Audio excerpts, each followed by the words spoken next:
kai daidai abin da kai, wato irin sakayyar da zaka min kenan ko yayi kyau. Ka gani na rantse da Allah in baka saki babata ba ko sai na kashe ka. Mace kika yafe ni fa, kin fi san halina tun ina karami, kuma kin san irin abin da zan iya aikatawa, kuma kin san irin abin da ta rufen baki.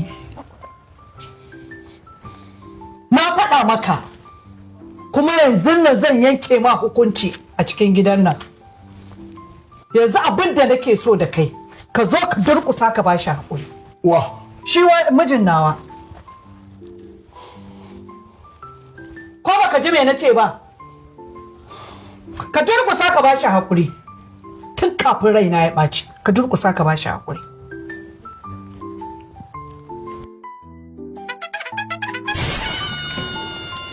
Allah ya ba mu haƙuri.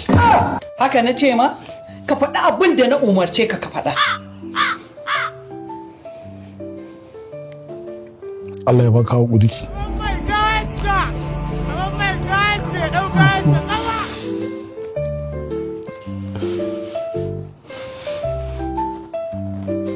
Mijin Hajiya yanzu haka za ku iya kallon sa akan tashar mu da ke manhajar YouTube ta Mijin Hajiya